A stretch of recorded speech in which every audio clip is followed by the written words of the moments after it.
evitado como solução, né, o imperialismo. E o que foi o imperialismo na prática?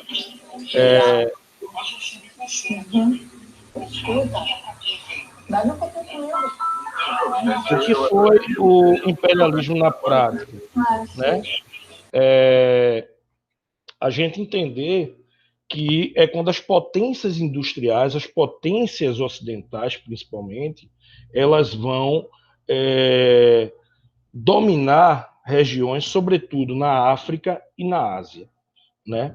Então, o que é que eu posso dizer para vocês?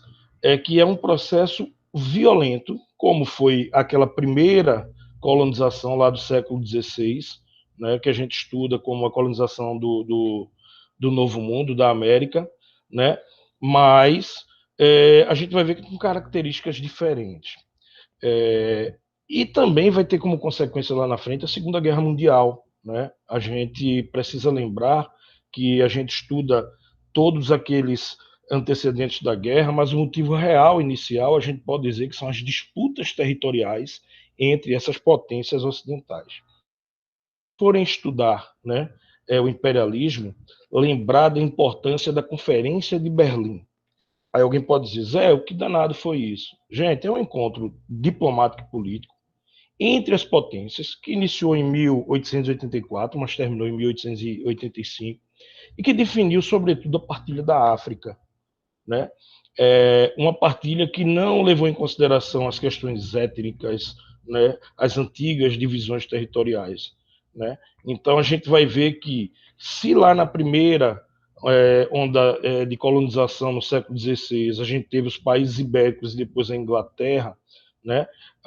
Nesse segundo processo do imperialismo, a gente vai ter França e Inglaterra, né, ganhando muitos privilégios e muitas colônias. A gente pode dizer que elas se tornaram as potências, né, desse neocolonialismo. Uma coisa que eu quero que vocês entendam: existiram várias formas de dominação. Né?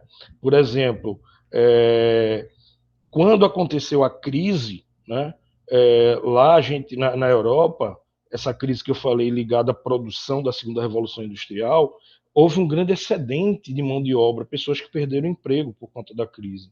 Então, em alguns lugares, como na África do Sul, né, foram trazidos grandes contingentes de pessoas para morar, né, para trabalhar.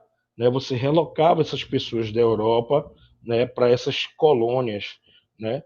E lembrem-se, gente, isso não foi um processo que foi aceito, né, pacificamente pelos africanos. Né? Depois eu falo um pouquinho dos asiáticos também.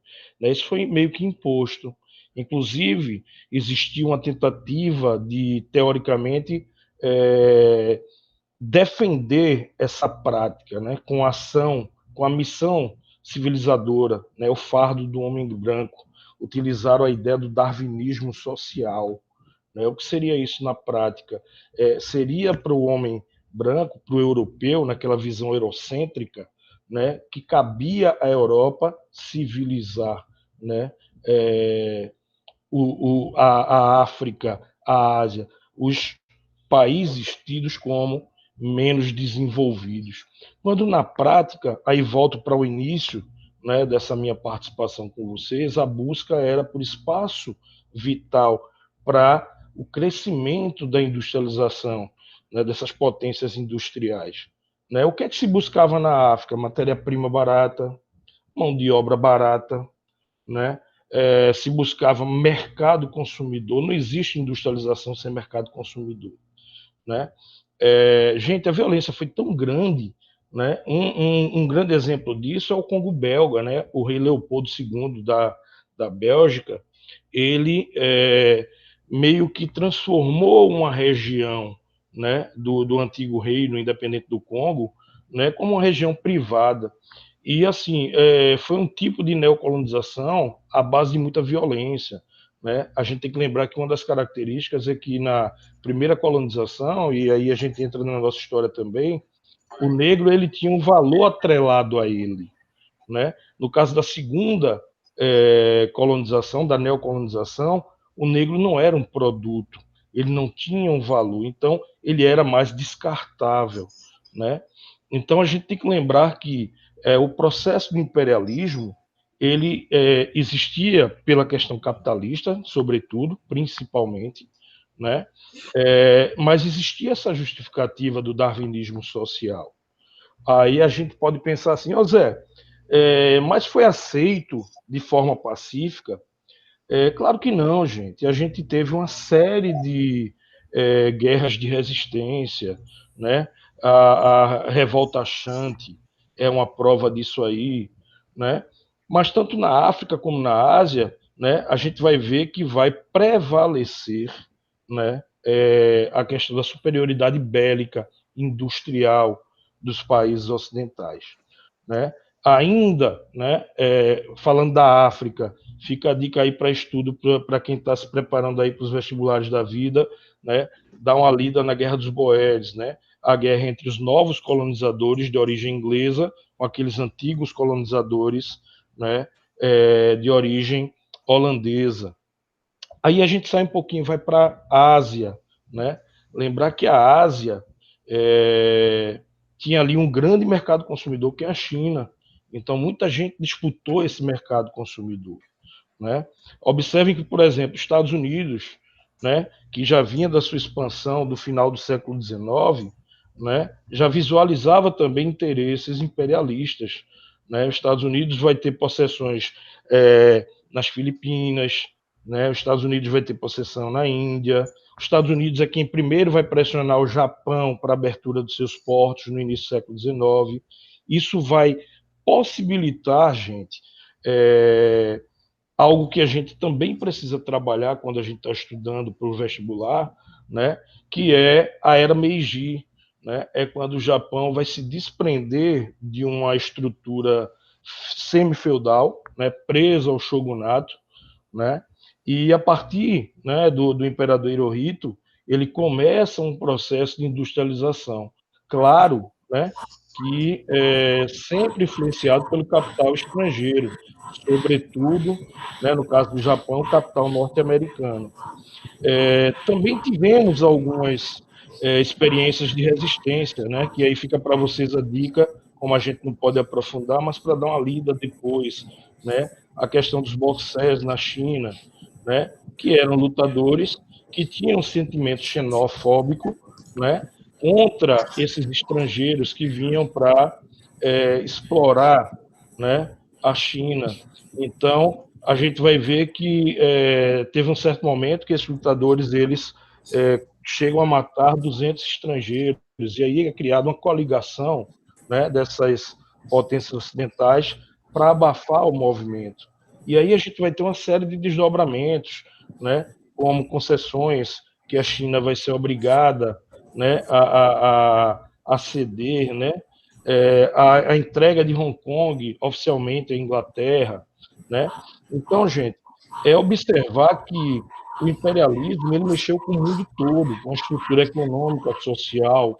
A gente vindo aqui para a América do Sul, né, a gente tem uma presença muito forte do imperialismo norte-americano, que não foi um imperialismo ligado ao neocolonialismo. Né? A gente não teve os Estados Unidos, por exemplo, colonizando região nenhuma aqui, mas tinha uma forte influência, né, política, econômica, social, né, sobre o restante do continente. Uma prova disso aí é a questão de Cuba, né? Os Estados Unidos se coloca ao lado de Cuba na guerra de independência contra os espanhóis, mas logo depois mostra de fato qual era seu interesse. A emenda Platt é muito clara com relação a isso, né? Quando dá aos Estados Unidos o direito de intervir política, né, militar e economicamente na ilha de Cuba. Então, gente, fica para vocês aí essa rápida explanação, né? A gente teria pano para manga para muito tempo, mas a ideia aqui é a gente trocar com os colegas, cada um poder colaborar um pouquinho, né? Mas na minha visão, como eu sempre falo para meus alunos, história é causa e consequência. Então eu posso dizer que o imperialismo teve como causa a Segunda Revolução Industrial e como consequência a Primeira Guerra Mundial. Beleza? Fica aí um abraço para vocês, obrigado E eu devo passar agora a palavra ao meu amigo Edson. Grande Zé Antônio. Grande Edson. Grande homem. Aí, depois de dar uma aula depois de um cavaleiro que é difícil, né? Mestre, demais mestres, um abraço, alunos, um abraço, né? Vamos começar agora falando sobre a Revolução Industrial. Por que a Revolução Industrial? Por que o pioneirismo da Inglaterra? O que levou o mundo a desbravar um novo momento? O momento da tecnologia, desenvolvimento científico, claro, e tecnológico. Então, nós iremos perceber que essa Inglaterra, pela sua natureza, desde as revoluções inglesas, temos que ficar ligado nisso, a Revolução Gloriosa, houve esse fortalecimento do parlamento e o revestimento, acumulação primitiva do capital, gente. Aonde a Inglaterra vai desdobrar-se e vai fazer com que ela saia na frente de toda a estrutura. Mas tem um pré-requisito essencial, o cercamento dos campos. O cercamento do campo fez com que a Inglaterra tivesse visto muito mais além do que sua época. Por que agricultura? Agricultura significa um certo subdesenvolvimento. Para essas áreas agricultáveis, vou substituir. Eu vou tirar a agricultura e vou colocar as ovelhas. Veja só, as ovelhas. Então, essa substituição do cercamento dos campos, as encruzas, fez com que o capital girasse. Essa ovelha produz o quê, professor? Vai produzir lã. A primeira indústria têxtil, gente, do mundo é a Inglaterra. E essa Inglaterra, nesse pioneirismo, ela vai classificar uma nova identidade. E essa nova identidade facultará a ela o desenvolvimento estrutural. Ou seja, a Inglaterra vai investir nessa indústria, nessa nova tecnologia. Mas, espera aí, e essa lã, ela vai ser tão viável assim? Não haveria competição nenhuma. A competitividade, zero. Então, a Inglaterra desperta na área tecnológica. Claro que nós temos que ver que houve duas revoluções industriais. A primeira, a chamada a era, veja só, do carvão e do ferro, que é a primeira revolução de 1760, alguns autores botam 50, até 1860. E a segunda revolução industrial, 1860 até 1914, gente. Ou seja, a Primeira Guerra. E o que é que caracteriza essa segunda revolução industrial? A era da energia e do aço, ou da eletricidade e do aço. Então, a gente começa a perceber que essa revolução industrial, ela é uma evolução dos meios de produção e também a exploração do trabalhador. E como é que fica esse pessoal do campo? Casa de cercamentos. As pessoas saíram do campo, êxodo rural. Então, foram para as cidades. Ao chegar nas cidades, vão ficar sem nada para fazer, porque eram na área da agricultura. Então, vai ser uma mão de obra excedente também para essa nova produção da fábrica, que em breve será indústria, a industrialização da Inglaterra. Então, esse pioneirismo inglês está ligado à acumulação primitiva do capital. De onde vem todo esse dinheiro? Vem desde a época, lembrando de novo da Revolução Gloriosa, foi investido principalmente o ato de navegação. E esse ato de navegação fez com que a Inglaterra desenvolvesse uma marinha de guerra, uma marinha mercantil. Porque aí ainda é a base do mercantilismo, está entrando agora o capitalismo, que será chamado de monopolista ou financeiro. Então, o que acontece com esse processo? Desse processo de desenvolvimento industrial, eu vou acumular riquezas com a venda de escravos, principalmente para a nossa América. E também a exploração do ouro brasileiro. Porque nós sabemos que foi tirado aqui por Portugal e Portugal passou para a Inglaterra pelos déficits, que Portugal nasceu no desdobrar do investimento inglês. Dentro desse conteúdo estrutural, o que vai acontecer na Inglaterra? A Inglaterra vai sair da fase artesanal, que a gente pode conceituar de uma forma bem singela, bem simples. É a maneira mais antiga de produção, que ela vem desde a época da pré-história. Veja só, desde a época da pré-história. Nesta famosa época da pré-história já produzia o artesanato. Agora, nesta época, desde a Idade Média, o artesão de ofício. Só, gente, que esse artesanato é limitado. A produção ela é chamada de familiar. Por quê? Ou doméstica, alguns autores chamam, porque só aquele nicho familiar produzia e demorava. Mas ele era dono do seu meio de produção, dos seus instrumentos. Ótimo. Só que eu quero acumular dinheiro, eu quero o capitalismo estar feroz. Como é que eu vou desdobrar-me aí? É aí que a Inglaterra passa e diz, espera aí, vamos para a manufatura. A divisão do trabalho por etapas, por fases. Então, é aí que vem a codivisão. O produto será feito por várias pessoas e chegará mais rápido ao comércio. Só que isso aí é pouco. É muito pouco para o interesse de acumular capital. Ainda mais, gente, vamos lembrar o metalismo desde a estrutura mercantil? Então, a necessidade de acumulação primitiva, ou seja, acumular metais preciosos. Como agora eu estou no século XVIII, no meados do século XVIII, eu vou pegar esse capital, além de investir, eu vou lançar ao mundo o meu comércio. Então, a Inglaterra vai vender, por exemplo, para o Brasil os seus tecidos. E o Brasil vai fornecer, inclusive, algodão, enquanto ela não era suficiente produtora de algodão. Ela era de lã. Por isso que na Revolução Industrial, o pioneirismo inglês, o primeiro patamar da estrutura vem da indústria têxtil. Então, nesse contexto historiográfico, percebe a terceira etapa de produção, a maquinofatura. Ou seja, a produção em série, que é nossa hoje, não é? Com tecnologia. Então, eu vou produzir muito rápido, a energia vai me facultar. O que antes era máquina a vapor, agora eu tenho rápido, eu ligo a energia e produz. E esse trabalhador, ele vai ser explorado com jornadas de 15, 16 horas diárias. Não tem vínculos empregatícios. É outro grave problema social. A Revolução Industrial também, a segunda, gerou o quê? A inquietação ambiental. Nós geramos a poluição, o meio ambiente agredido, porque não vou me preocupar com o meio ambiente, vou me preocupar em ter recursos financeiros, em desdobrar o meu comércio além das fronteiras da Europa, e ter matéria-prima, ter mercado consumidor e, claro, mão de obra farta, eu tenho na Inglaterra. E essa mão de obra farta vai me aurir, me garantir essa acumulação. Só que também a gente vai repensar. Peraí, mas eu soube que não existe mão de obra infantil, existe a exploração da mão de obra infantil, existe a exploração da mão de obra também feminina. Gente, se a gente parar para pensar, as desigualdades sociais vão acrescer-se nesse período. E aí a gente vai ver que essa revolução é uma evolução do meio de produção, mas deixa sequelas sociais. Deixa, principalmente, uma desarmonia conjuntural. Mas eu quero ver o capitalismo acirrado.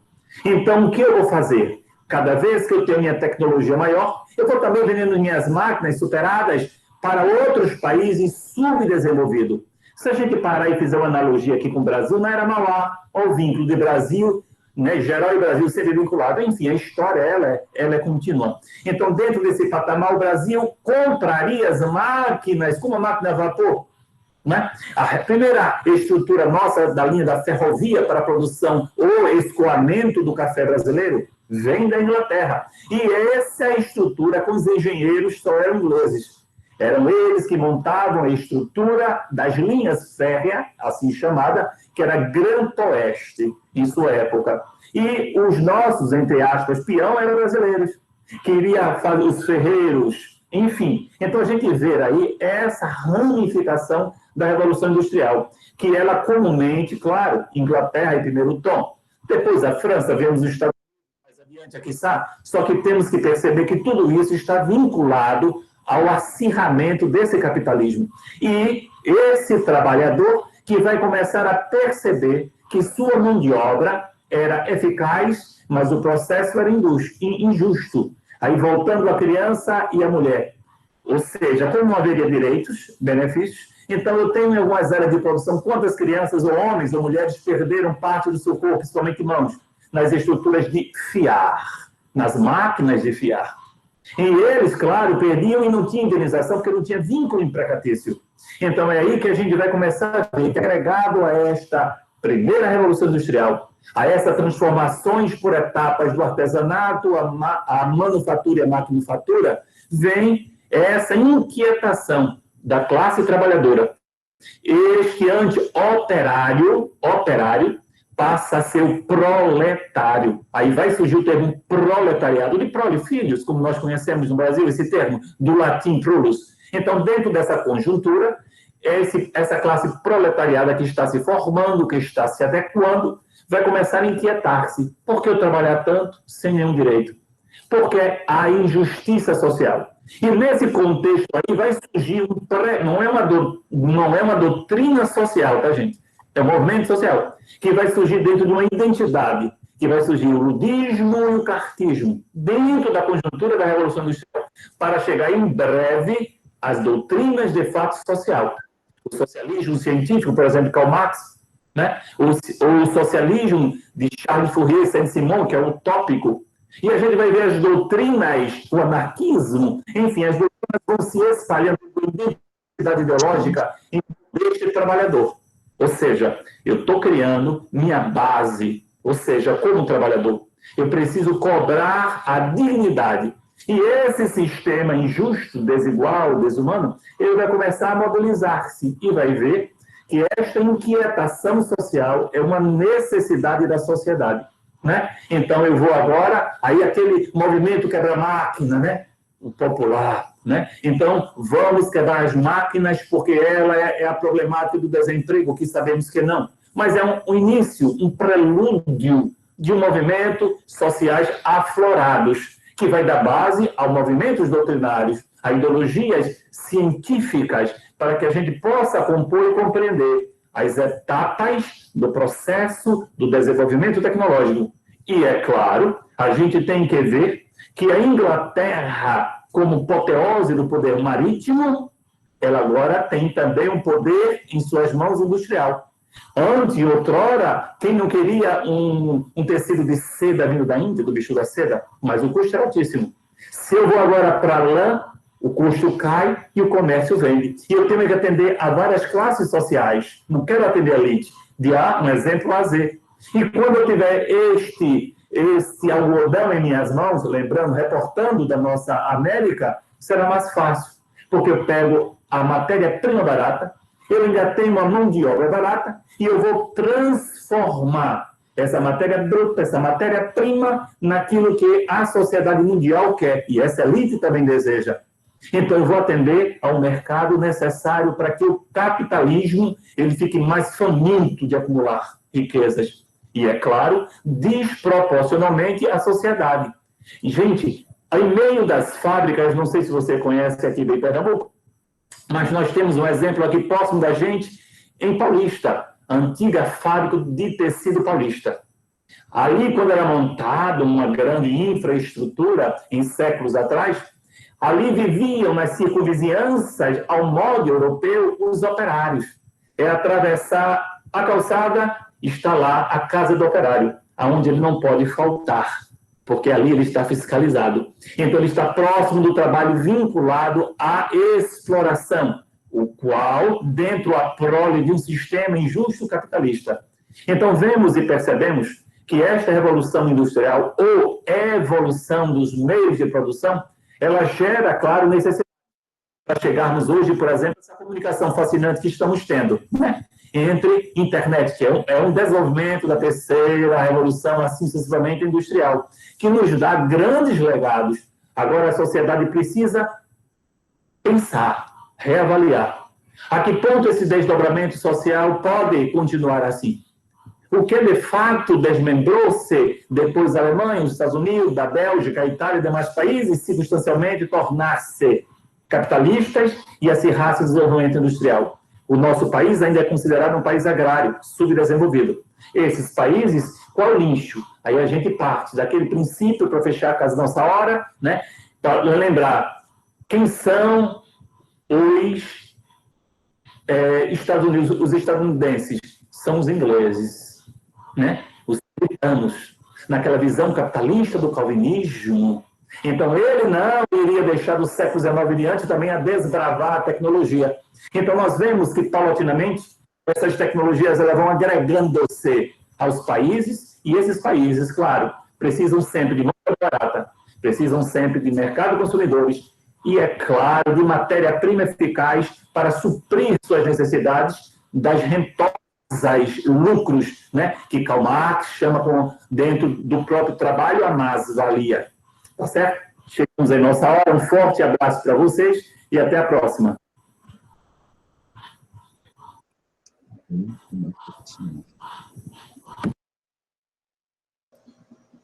Bom, acho que agora chegou aí o momento da gente discutir um pouco nossa temática, né? Antes, um boa noite a todos, dar um salve aí aos colegas, aos amigos, né, que trabalharam tão bem os temas até agora, Zé, Edson, né, e os próximos que estão chegando. Eu sou o professor Diogo, né, vamos falar um pouco aqui sobre os anos do regime militar em Pernambuco, né, que é um desafio, particularmente, né, nós temos essa vivência muito próxima da gente, né, eu posso dizer que, além de ser minha área de pesquisa, eu também posso ter uma familiaridade um pouco com o tema, por conta de ter trabalhado à frente dos arquivos do regime militar e da Era Vargas aqui durante quase 10 anos. Então, eu escolhi hoje para falar um pouco desse tema que girou em torno do meu mestrado, né, vai girar aí também em torno de pesquisas que eu quero levar para o doutorado, e também um tema que, de certa forma, está no centro da discussão do SSA3. Né? Já veio sendo abordado em alguns momentos para que a gente pudesse falar sobre arte, que a gente pudesse falar sobre o golpe em si, que destituiu o governo Arraes a partir de 64, o governo, como tantos outros nos estados, e até mesmo pelo próprio presidente João Goulart, democraticamente eleito e destituído de forma abrupta por um regime de exceção que se instalou por 21 anos no país, e que aqui em Pernambuco fez vítimas muito pesadas. Né? Então, um pouco da vivência, né, nos arquivos e trabalhando um pouco também com a Comissão da Verdade, me fez perceber alguns olhares que os livros não estavam trazendo para mim. E é interessante porque desses olhares acabaram se tornando depois olhares abordados nas provas. Entre eles, né, temos eventos como a morte de 2 estudantes, um estudante secundarista e um estudante universitário, né, como Jonas e Ivan, primeiros jovens estudantes vítimas, né, da ditadura militar, mortos em Pernambuco. Tá? Um, inclusive, aos 17 anos, com um tiro de fuzil nas costas. Quanto tivemos também aí, né, a própria primeira mulher, né, a documentada, inclusive pela Comissão Nacional da Verdade, a ser, né, reprimida pelo regime, que foi a professora Maria Celeste Vidal de Barros, da Universidade Federal. O próprio professor Paulo Freire, secretário de Educação da Prefeitura do Recife, perde a cátedra, né, de um professor da Universidade Federal, perde o direito de ser secretário de Educação. Então, da mesma forma que o regime de exceção se instalou a partir de Brasília, ele se instala nos estados, e o nosso estado em si, ele vai levantar aquela bandeira dele libertária, ele vai levantar aquela bandeira de luta, e ele vai, já desde os primeiros dias do regime, na verdade, já desde o primeiro dia de abril, ele já vai começar a demonstrar essa resistência civil. E essa resistência, ela vem principalmente mostrando a necessidade da população entender como é que funciona um regime de ditadura. Nós tivemos eventos aqui que, ao longo dos anos 60 e com a chegada dos anos 70, se tornaram cada vez mais rígidos. Então, é quase que muito difícil você não falar hoje de figuras que acabaram sendo até exaltadas pelo próprio presidente, como foi o general Carlos Alberto Brilhante Ustra. Ele escreve um livro chamado A Verdade Sufocada, né, que os colegas conhecem muito bem aí, e nesse livro ele fala que o atentado à bomba no aeroporto dos Guararapes, né, abriu uma série de eventos aqui no estado de Pernambuco que ficaram conhecidos como os 10 dias que abalaram o Brasil. Então, esses 10 dias que abalaram o Brasil, na verdade, já mostram o quê? Uma luta mais engajada, né, do processo aqui no estado de Pernambuco, que, inclusive, né, a partir da década de 70, começa a mostrar até mesmo uma guerrilha interna dentro do nosso estado. Né? Grupos de luta armada que surgem com muita força para resistir ao regime.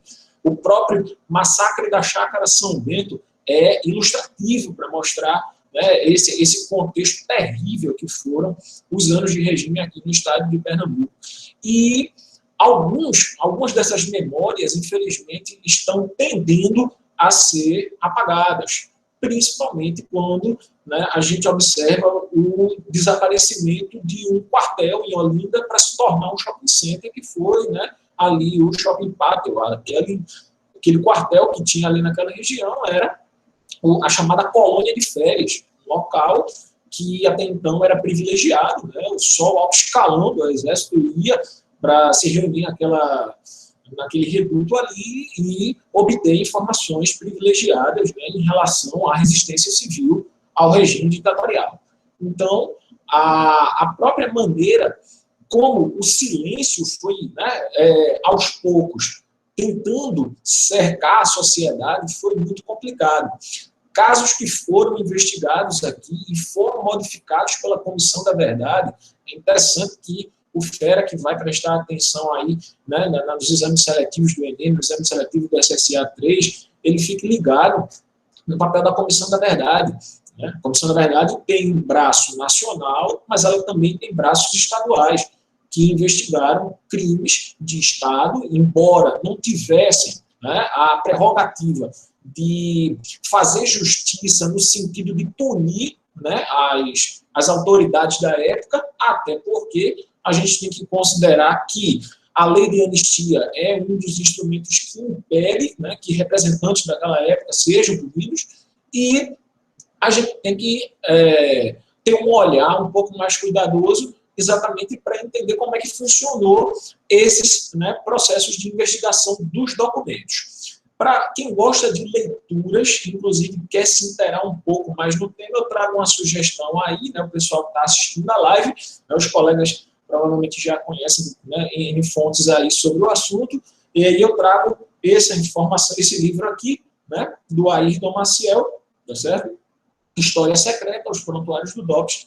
Ele traz alguns casos que permaneceram durante muito tempo no silêncio e mereceram a atenção especial do trabalho da comissão, como foi o caso, por exemplo, né, de Ezequias Bezerra da Rocha, né, foi um corpo que foi dado a ele um laudo de suicídio e que, na verdade, ele tinha sofrido o quê? Uma sessão de tortura, espancamento, e o corpo dele jogado num açude, né, lá para os lados de Goiânia.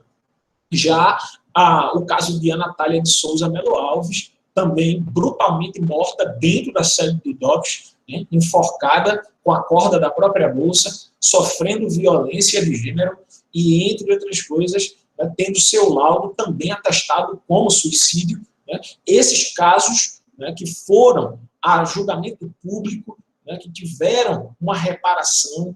Por isso, a importância da memória, do lembrar, né, do trazer esse assunto, por mais doloroso que ele seja, para a discussão, no momento em que nós vivemos, né, um momento delicado no nosso país, um momento onde estamos passando aí, né, por silenciamentos que até então tendem a se mostrar como silenciamentos brancos, e na verdade não são. Né? É importante que a gente tenha essas memórias ativas, inclusive porque nós vimos pela prova do ano passado, pela própria prova do Enem do ano passado, que necessariamente o governo não vai silenciar a prova como ele quer. Né? Então, muitos assuntos que nós pensávamos que estariam fora da prova, eles vieram, tá certo? Só que, evidentemente, a gente tem que ter cuidado com um assunto como esse, que é a ditadura civil-militar, porque, né, realmente, se a gente for esperar, que a gente for encontrar na prova, né, questões ligadas à dureza do regime, as prisões e as torturas, realmente isso é um pouco difícil da gente encontrar. Mas, por exemplo, lei da anistia a gente pode encontrar, né, a gente pode encontrar o caso, né, dos estudantes que foram presos em Ibiúna. Então, a gente pode encontrar aí uma série de eventos. E aqui o estado de Pernambuco se coloca, principalmente nos bairros, como uma resistência muito interessante, pessoal. A começar, eu queria chamar a atenção de 3 bairros aqui. Primeiramente, Dois Irmãos, onde está ali exatamente o reduto da Universidade Federal Rural, que era, inclusive, classificado nos documentos do regime como feudo vermelho, exatamente pela resistência que foi estabelecida dentro da universidade e da forma como os estudantes transformaram, não é, aquele espaço num espaço de defesa dos ideais democráticos. O bairro da Torre, onde, inclusive, teve uma representatividade muito grande de uma escultura de Abelardo da Hora, que foi brutalmente destruída sem nenhum tipo de justificativa, sendo acusada de ser um símbolo comunista, né, na visão dos representantes do poder lá na época. Eles acreditavam que os objetos combinados em metal na torre, né, eles representavam uma foice e um martelo e mandaram destruir a escultura. Então, a torre também representou ali um bairro de resistência, né, aproveitando o gancho aí que o professor Edson citou, né, da Revolução Industrial, né, com que ele estava falando, né, sobre esse contexto das fábricas, e aí, né, é bom a gente lembrar também que nas fábricas o movimento também foi muito forte, principalmente aqui nas fábricas de Pernambuco, que os cotonifícios, né, as fábricas de tecidos tiveram uma resistência muito grande dos sindicatos, né, eles foram muito perseguidos e vários deles silenciados.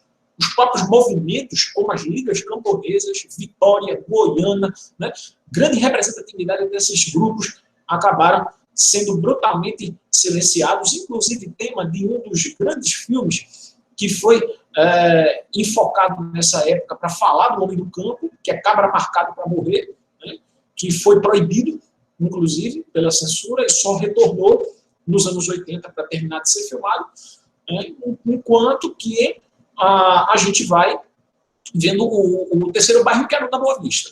Então, na Boa Vista, gente, acontecia de tudo. Né? Aconteciam manifestações políticas, aconteciam manifestações estudantis, manifestações trabalhistas, manifestações carnavalescas, sim, porque o nosso carnaval também falou, né? Também existia um espaço de fala dentro da festa para poder mostrar um pouco do que era a insatisfação com o tempo.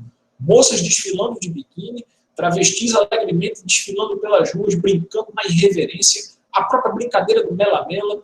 Então, esses eventos mostram o quê? A chamada desobediência civil própria do carnaval, mas também com um enfoque muito grande, né, no próprio regime, né, na própria ideia de que o regime não poderia manter aquela visão de auto, né, sustentável, de dono da verdade. Então, a própria sociedade, pessoal, produz o seu espaço de fala. Os silêncios, eles também falam, né? Eles também mostram aquilo que a sociedade quer saber. Eles também mostram um pouco daquilo que se espera, né, de grupos que não estão satisfeitos com o que está acontecendo. Então, o Estado de Pernambuco, como, né, tantos outros momentos históricos, ele se coloca numa vanguarda. Ele se coloca na direção de estabelecimento de ideais democráticos.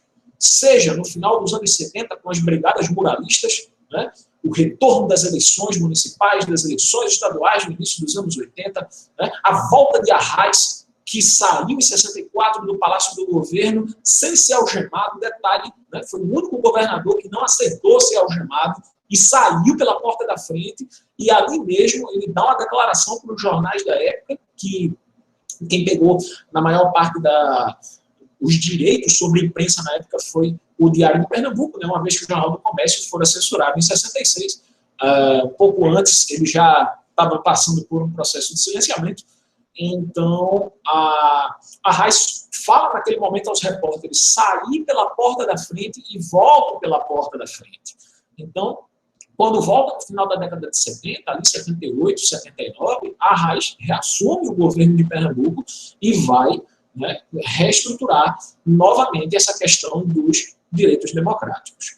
Okay? Então, é interessante pensar no papel de Arraes, é interessante pensar no papel do deputado Marcos Freire como um grande defensor, principalmente da periferia, principalmente como defensor lá dos ideais, né, de necessidade de moradia, de carestia, certo? E, evidentemente, né, trazendo já um pouco antes para 64, né, digamos que não especificamente 64, mas início dos anos 60, o papel de Francisco Julião, né, defensor das ligas camponesas e, né, grande representante de Pernambuco no parlamento brasileiro, que se tornaria em 64 o mais conservador do seu tempo. Tá? Como para não ser injusto, né, falar da figura de Gregório Bezerra, né, líder do Partido Comunista, que fez grande passagem política desde a era Vargas, né, como resistência ao governo, e que em 64 foi brutalmente torturado, quase foi executado na Praça de Casa Forte, né, enforcado pelos militares. A população evitou que o fizessem. Okay? É interessante que esse lado venha mais a conhecimento, né? Esse lado de como Pernambuco exerceu esse papel. Tá ok? Bom, é pouco tempo, a gente tem 15 minutos para falar e, enfim, agradecer a Zé, agradecer aos nossos colegas, agradecer ao MDM aí pelo espaço, né? E desejar uma boa noite a todos e deixar um forte abraço, né? E saudações a todos.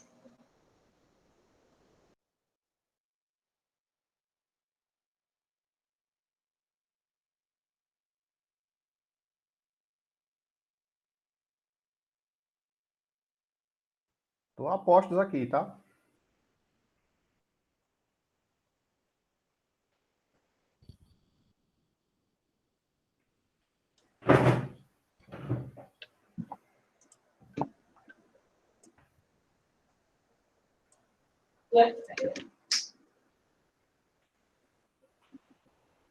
Oi, pessoal, tudo bom? E aí, boa noite. Aqui foi o professor Diogo Barreto com a gente, falando um pouco sobre a ditadura militar em Pernambuco. Um pouco aqui, Diogo. Estamos aqui. Tudo bom, irmão? Tudo bom, Felipe? Tudo ok, 100%. Volta aí para continuar. Em paz. Pessoal, tá arretado demais, parceiro. Graças, valeu, obrigado. Todos fizeram até agora, né, grandes explanações. Quer que dê uma continuada aí? Não, né? Boa noite, pessoas, tudo bem? Eu sou o professor Valdemir França e, antes de mais nada, queria agradecer o convite aí do MDM, professor Felipe, professor Zé Antônio.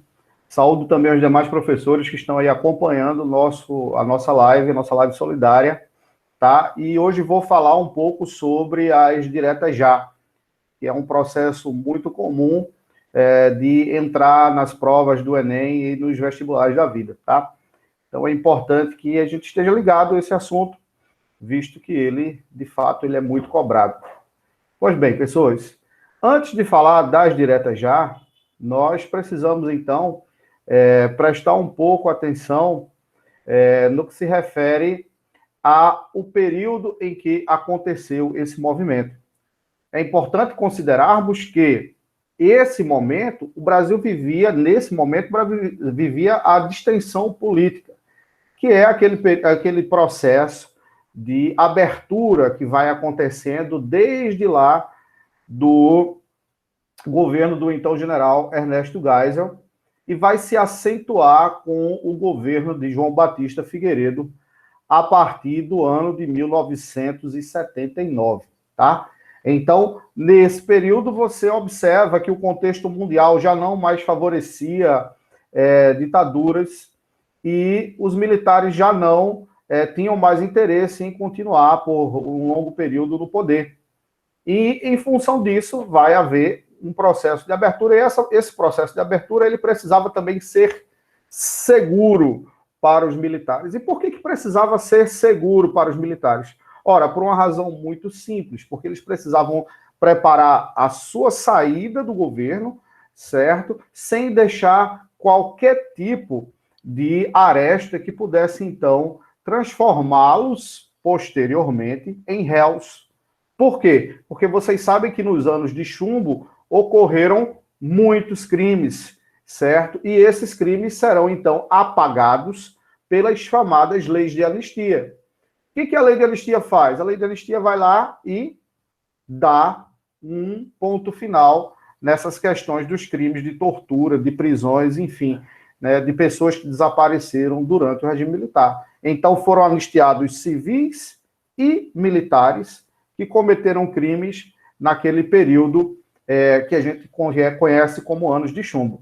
E dentro dessa perspectiva, nós começamos a perceber, então, que os militares estavam preocupados em sair do governo, mas sair de forma lenta, gradual e segura, conforme se dizia na época. Então é interessante prestar atenção nessa situação que antecede as diretas já. Por quê? Porque nós já vamos ter ali uma situação de crise econômica, né? O famoso milagre econômico que existia milagrosamente também desapareceu. É o início daquilo que a gente chama de década perdida, quando a inflação já começa a mostrar níveis assustadores. e posteriormente nós vamos ter aquilo que nós chamamos de hiperinflação, né, já no final da década de 80, quando nós temos também, né, tentativas desesperadas do governo Sarney de controlar esses índices absurdos de inflação, chegando até a fazer um tabelamento, congelamento de preços.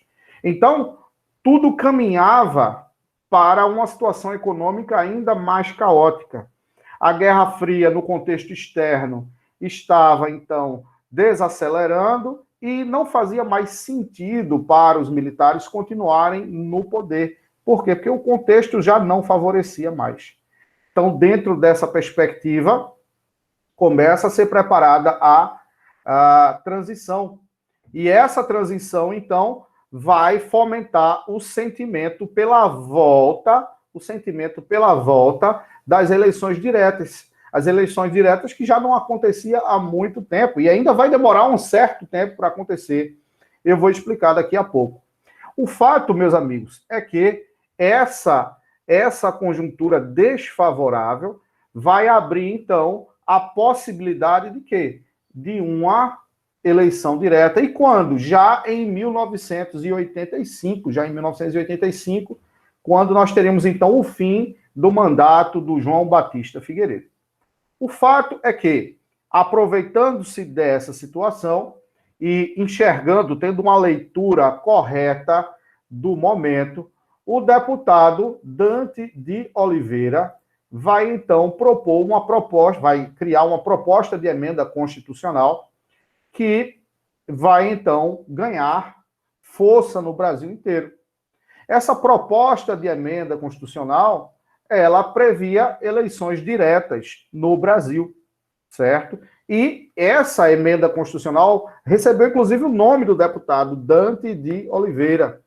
E popularmente ficou conhecida como Diretas Já, certo?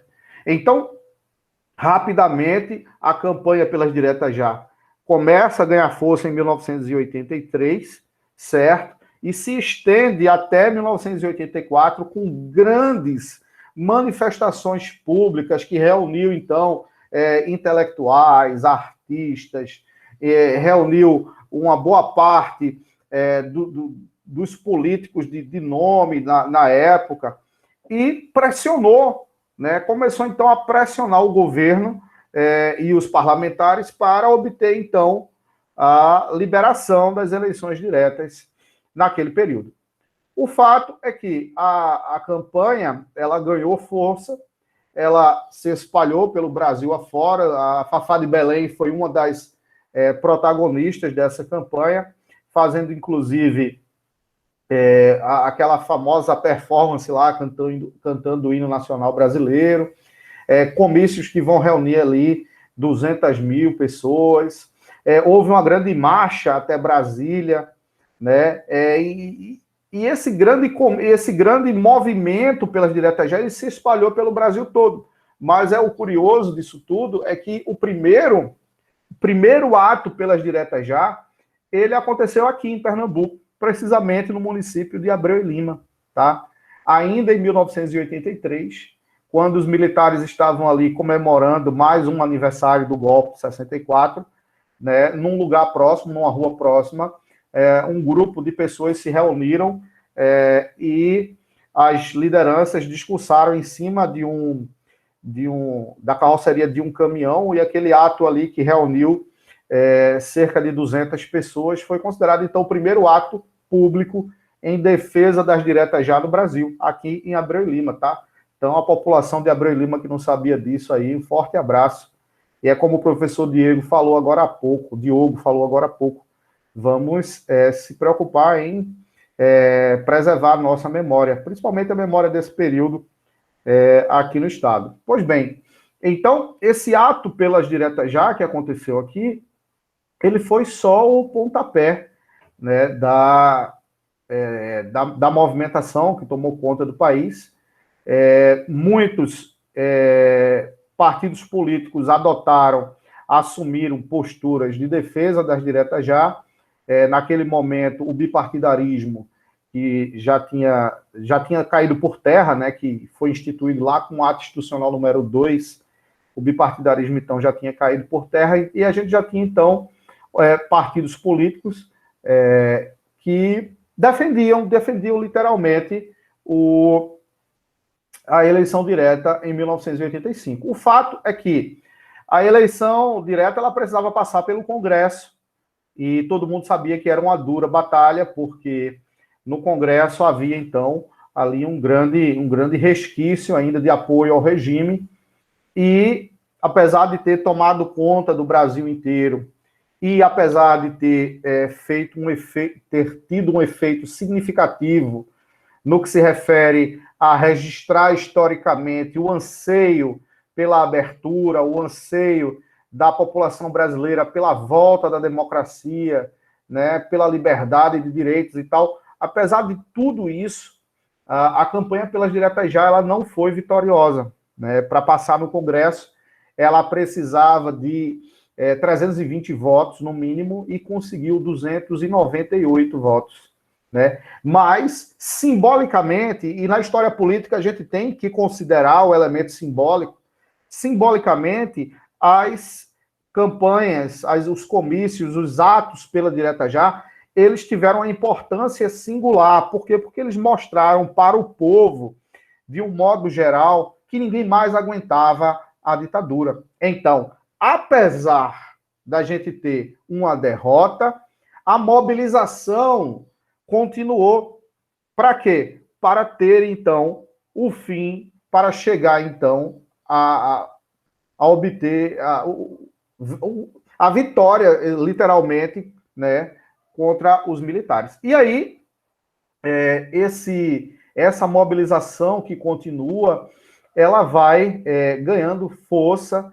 Muitas entidades vão apoiar essa luta pela volta da democracia, né? Destaco aqui, por exemplo, a Ordem dos Advogados do Brasil, certo?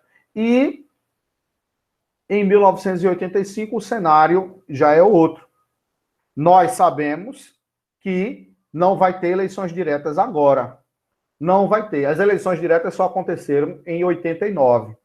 Portanto, 29 anos após a última eleição. Nós sabemos que não tem eleição direta agora para presidente. E agora, o que a gente faz? Bem, a gente precisa agora aproveitar o apoio popular, o descontentamento do povo para com a ditadura. Vamos aproveitar esse contexto de negação aos valores do regime militar, de retomada dos movimentos de rua. Vamos aproveitar esse momento de reorganização do movimento estudantil, de renascimento dos partidos políticos. Vamos aproveitar tudo isso e construir uma frente, né, uma grande articulação contra os militares. Para quê? Para que na eleição colegiada de 1985, a gente tenha, então, um candidato civil que tenha condições de superar o candidato do governo.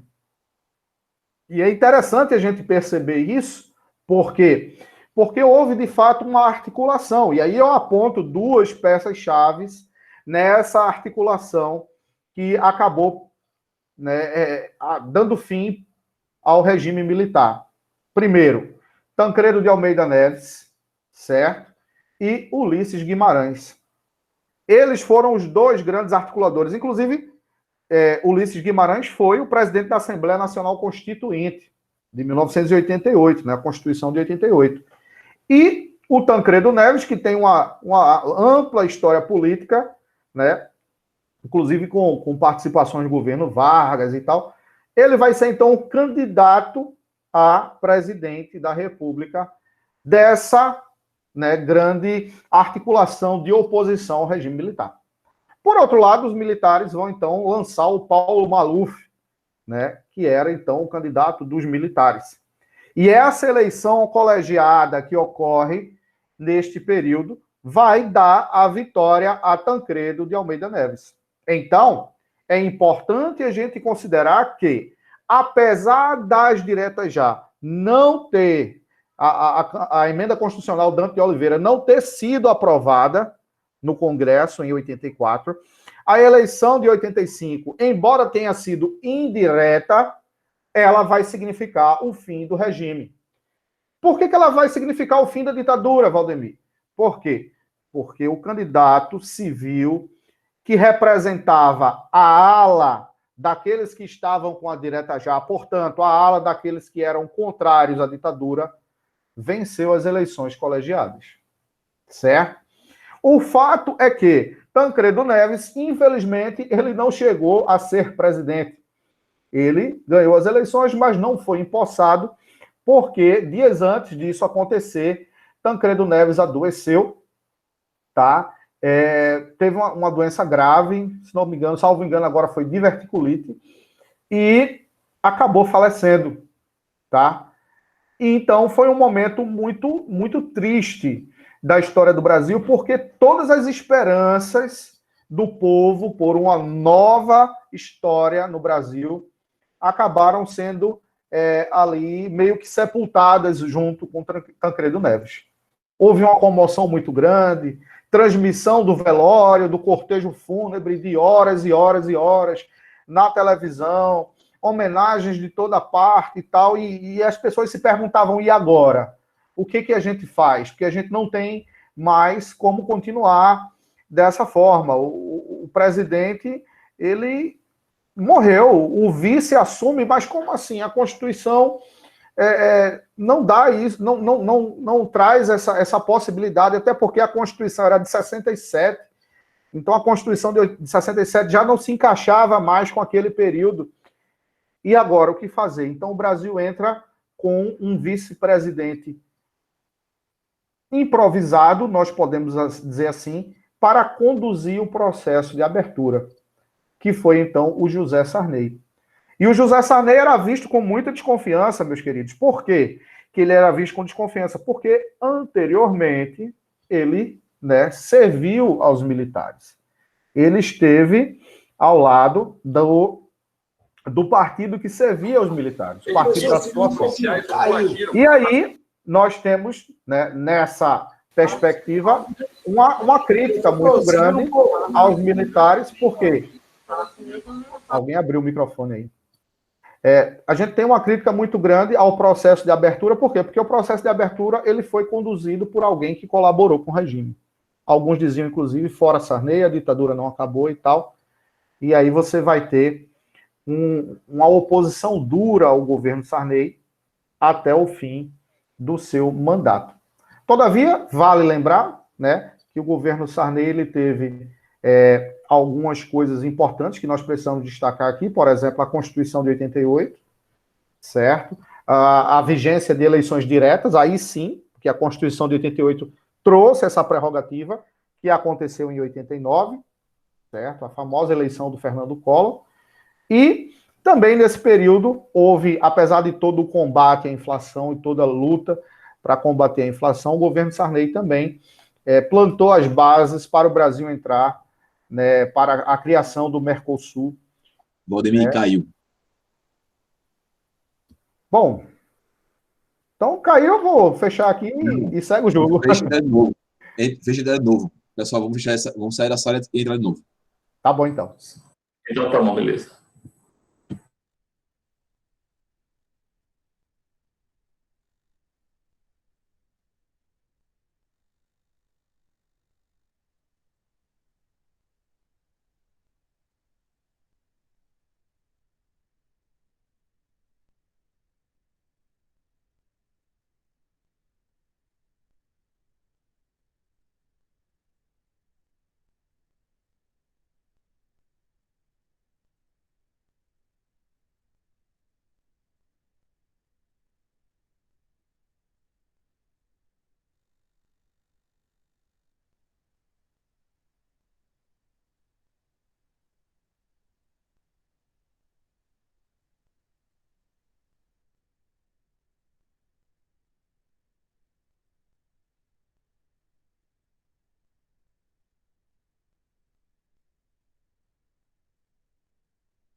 Beleza, tô de volta aí.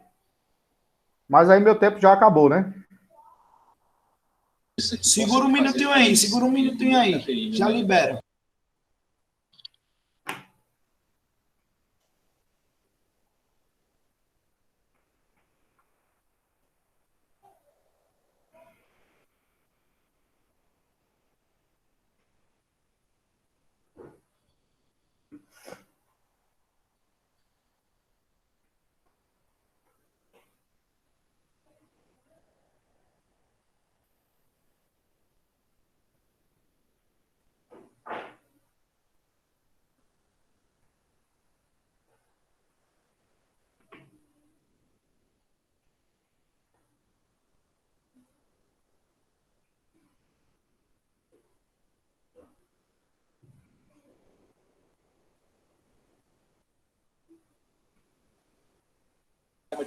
Pode começar, professor.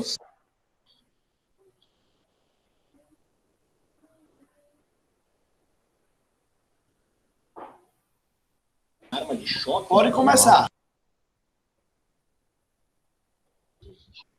Oi. Então, voltando aqui só para finalizar a minha parte, então o governo Sarney ele vai conduzir ali a volta do Brasil à democracia, embora tenha sido visto com muita desconfiança. É fato, o governo de José Sarney foi assim visto com muitas ressalvas, né, como eu falei anteriormente, porque o Sarney ele foi anteriormente colaborador do regime. Pois bem, pessoas, então, só para a gente fechar aqui, a campanha pelas diretas já, ela simbolicamente foi importante para a nossa história, todavia, ela não foi vitoriosa no ponto de vista político, da perspectiva política, mas ela teve a sua importância na simbologia, porque ela, de fato, ajudou a mobilizar todo um aparato para a articulação que acabou dando fim à ditadura militar em 1985, tá?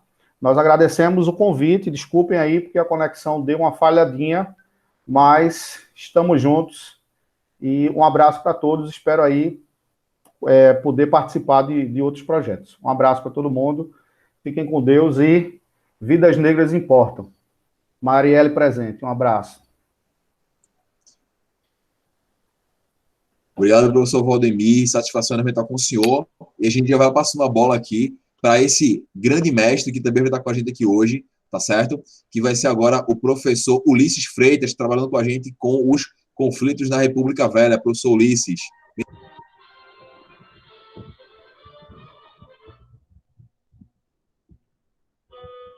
Felipe, o Ulisses tá tendo um problema para voltar, o computador travou. Eu acho que a gente pode colocar Diego na frente, Diego Bandeira, Isso. e a gente Pronto. inverte. O Ulisses entra na sequência. Perfeito. Pessoal, o professor Ulisses vai entrar já na sequência. Enquanto isso, a gente tem aqui o professor Diego Bandeira, tá certo? Que vai trabalhar com a gente aqui a temática do Brasil colonial. Tema importantíssimo que está muito presente em todos os vestibulares no Enem, tá bom? Então, professor Diego Bandeira, seja à vontade para somar aqui conosco nessa live dos colegas.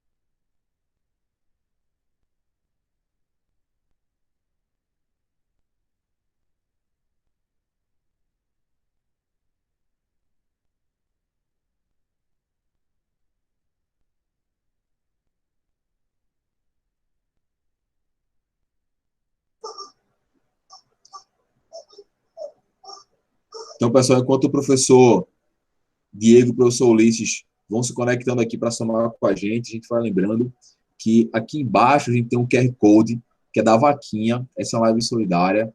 Tá? A gente vai estar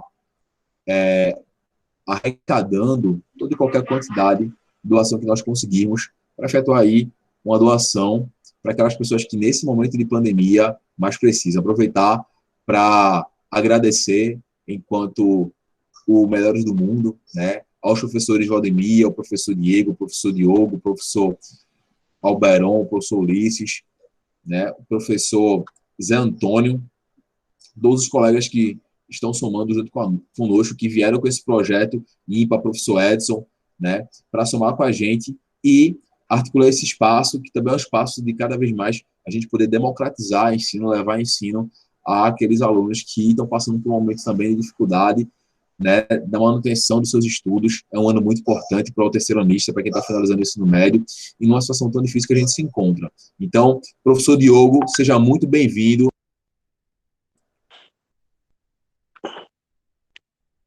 Opa, consegue me ouvir? Sim, professor, pode começar. Boa noite a todos e a todas aqui presentes, né, nesse momento. Nós vamos abordar hoje, pessoal, o Brasil Colônia, né? É um assunto extremamente rico, extremamente que traz para a gente uma base muito forte, né? E nós hoje, muito do que somos enquanto sociedade, enquanto cultura, abordagens, vícios, está atrelado a um Brasil colonial, a esse Brasil. Estamos falando de um período muito longínquo, não se trata de um recorte, e sim de algo extremamente longo da nossa história, que nós então temos que abordar de alguma forma com vocês. É um assunto extremamente importante. Quando nós falamos de Brasil colônia, aqui com vocês, nós estamos falando de um Brasil estrutural, de um Brasil que está nascendo, e um Brasil que, durante todo esse período, né, de lá do século XVI, XVII, XVIII, né, e uma parte do XIX, esse Brasil aí nascedouro é um Brasil que vai deixar para a gente, né, muitas de suas rotinas. Nós, muito do que somos, e eu sempre falo isso, tem esse Brasil colonial na gente. Nesse aspecto de trazer esse Brasil colonial, olha só, pessoal, quando nós falamos desse período, muito se coloca que há um Brasil pacífico, e o que não há. Na realidade, nós não temos esse Brasil tão pacífico assim, né? Que a Guerra dos Mascates, Inconfidências, e tantos outros aí, emboabas, e tantos outros conflitos menores e maiores que ocorreram, ou que insultos, ou que insurreições, né, invasões. Não é um Brasil pacífico, parado, paralisado. É um Brasil muito pelo contrário, muitíssimo pelo contrário. É um Brasil que tem ali várias das suas problemáticas sendo colocadas em prática naquele momento, né? Várias angústias sociais são colocadas em prática. Esse Brasil que nasce é, sim, um Brasil escravocrata, um Brasil que escraviza os seus, no caso dos indígenas, e os que vêm para cá para trabalhar, principalmente nas lavouras canavieiras. É este Brasil. É um Brasil também, pessoal, que existe algum tipo de mobilidade, mas é muito pouca.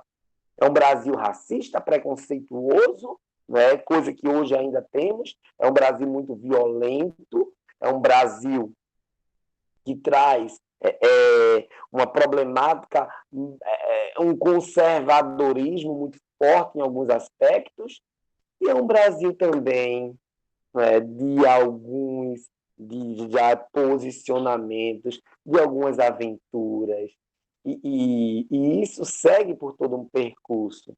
É um Brasil que, por exemplo, quando nós falamos desse período, imagina as dificuldades de sobreviver aqui. Imagina como seria, por exemplo, não ter a prática de tomar banho. Né? Não ter essa prática de tomar banho. Não ter, por exemplo, ter como inimigo os gafanhotos, ter como inimigo os insetos em geral, né?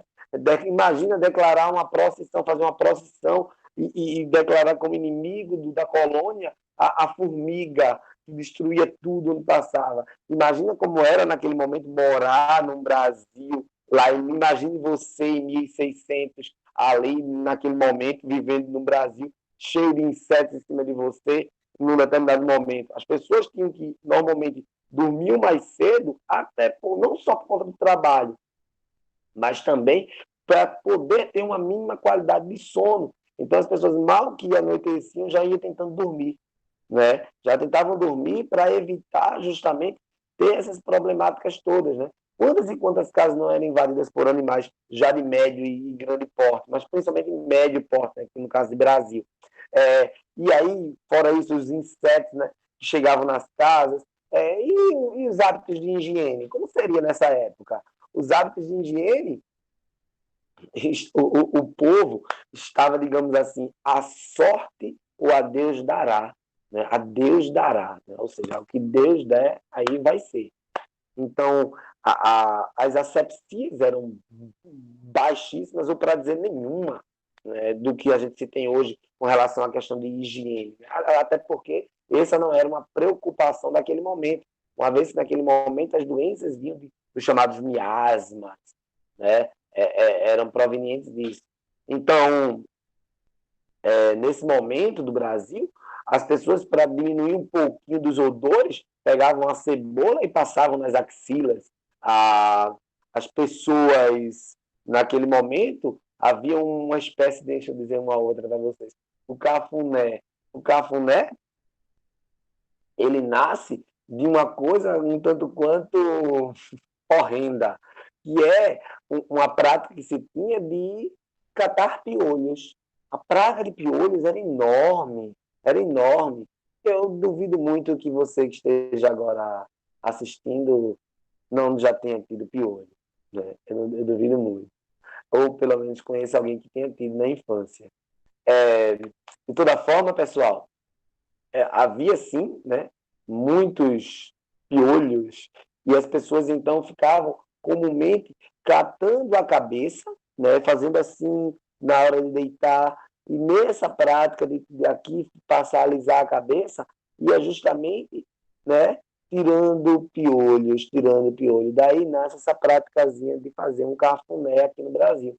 É uma prática genuinamente brasileira e vem do piolho. Olha só. Então não era fácil viver aqui. Não era fácil. Não era fácil. Muitas pessoas que vieram para cá, aventureiros, de um modo geral, chegavam aqui no Brasil com aquela falsa perspectiva de chegar, plantar, colher, ganhar dinheiro e ir embora. E isso não era o que se colocava em prática no momento. Chegavam, trabalhavam, arduamente trabalhavam, se endividavam e não voltavam. Poucos, muito poucos voltaram. Muito poucos voltaram. Este Brasil, ele é um tanto quanto, como eu já disse, longevo, e nós tivemos aí uma sociedade que foi marcada principalmente por um certo tradicionalismo, uma relação muito íntima com a igreja. Vale ressaltar que essa igreja que foi se ressignificando ao longo também do Brasil colonial, esta igreja, ela contribuiu demais com a colonização, com a efetivação da colonização, né? Principalmente sob o domínio português. Por falar em domínio português, durante esse período de Brasil colonial, aí, que a gente vai colocar aqui, de um modo geral, entre 1500 e 1815, 16, ou até, se você quiser colocar mesmo 1822, com a independência, porque eu falei 15, 16, 22, que o Brasil teve um período que foi Reino Unido, né? Mas se bem que lá eles não reconheciam muito isso. E aí, voltando para cá, nesse período inteiro, pessoal, nós tivemos aí primeiro, uma sociedade pautada num tradicionalismo, né, com características muito fortes desse tradicionalismo vindo de Portugal, ressignificado aqui no Brasil. Isso é importantíssimo colocar, porque ele vai ter algumas mudanças. Nossos hábitos, por exemplo, de comida, em termos de sociedade, vai mudar completamente nesse momento. Vai mudar completamente. Não vamos manter apenas aqueles hábitos dos portugueses, né? Vai ter as adaptações aqui ao Brasil nesse momento. vai se ter, né, vamos, aí o chamado farinha, feijão e carne seca, a carne batida no pilão seca, diferentemente da carne mais gordurosa deles, né, vai ser um hábito aqui. Não tínhamos muito essa prática de como conservar o alimento. Então, o alimento aqui, a carne bovina, que também não era nossa, mas que veio e se adaptou aqui, aí sim as pessoas passaram a consumir, ela era salgada, ela era transformada no charque, ou na charque, aqui em Pernambuco, charque, a charque. E aí, isso até hoje está na nossa cultura, né? Assim como também está o feijão, assim como também está a farinha seca indígena. Então, isso tudo são hábitos que vêm desde o Brasil colonial para a gente. Esse Brasil colonial é conservador, ele é mudancista em alguns aspectos, como nos alimentos, ressignificante, mas principalmente conservador, tradicional, ligado à igreja, aos costumes da igreja, que colocaram aqui suas regras e suas rédeas. A sociedade como um todo, nesse período de economia, por exemplo, a gente aí vai ter várias mudanças, né? E bem interessante. Primeiro ponto, a gente não pode esquecer, açúcar, açucarocracia. Né? Brasil colonial, sem falar de açúcar, você não está falando de Brasil colonial. Você está falando de qualquer outra coisa. Açúcar, o quão foi forte, o quão ainda é forte em alguns aspectos, o açúcar. Né? Açúcar que faz o álcool, açúcar, né? A cana-de-açúcar, perdão, faz o álcool e faz o açúcar. A cana-de-açúcar, como ela foi importante naquele momento ali do Brasil, né? Foi o chamado ouro branco, moldou uma sociedade, castrou até mesmo, né? Castrou essa sociedade, manteve uma sociedade arraigada a um conservadorismo do senhor de engenho, homem de práticas violentas, né? Escravocrata, muito ambicioso, mas também muito endividado. O quão ele não ficou endividado? Nós não podemos esquecer que os senhores de engenho muitas vezes faziam dívidas com os holandeses. Vou falar em holandeses, franceses, também invadiram o Brasil. O Brasil não foi apenas uma colônia portuguesa por todo esse período.